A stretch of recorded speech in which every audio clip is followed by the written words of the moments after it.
जम्मू कश्मीर के पहलगाम में हुए आतंकी हमले पर हाल ही में कांग्रेस सांसद प्रियंका गांधी वाड्रा के पति रॉबर्ट वाड्रा ने बहुत ही चौंकाने वाला बयान दिया था और उस बयान ने काफ़ी ज़्यादा खलबली मचा कर रख दी।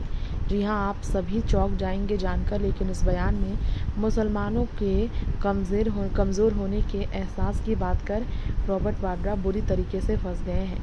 बिजनेसमैन रॉबर्ट वाड्रा के इस विवादित बयान पर पीड़ितों ने भी नाराज़गी जाहिर की। हमले में अपनों को खोने वाले परिवार का कहना है कि यह हमला हिंदुत्व पर था। देश कांग्रेस का असली चरित्र जानता है, उनकी राजनीति हिंदुओं के खिलाफ रही है। दरअसल बुधवार को वाड्रा ने ये कहा था कि आतंकवादियों ने नागरिकों की पहचान कर उन्हें इसलिए निशाना बनाया क्योंकि उन्हें लगता है कि भारत में मुसलमानों को दबाया जा रहा है।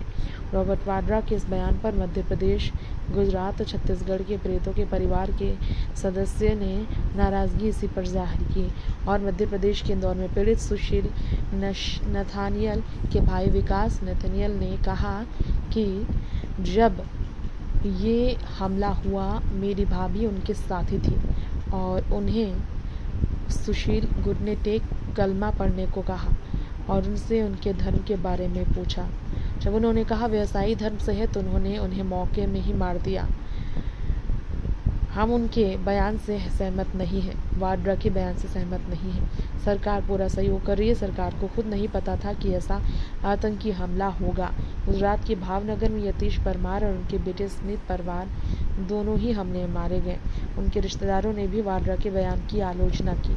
रिश्तेदार प्रशांत नथानी ने कहा कि पीएम मोदी ने आर्टिकल 370 को हटा दिया और कश्मीर में शांति स्थापित हुई और पूरे भारत के लोग आराम से वहां जा सकते थे, लेकिन इन आतंकवादियों पर भरोसा नहीं किया जा सकता। इसलिए हम कांग्रेस पार्टी और अन्य लोगों की बातों पर भरोसा नहीं कर रहे हैं। हम सरकार द्वारा दी जा रही कार्रवाई पर भरोसा करें। हमें केंद्र सरकार से जानकारी मिली है, उससे हम संतुष्ट हैं।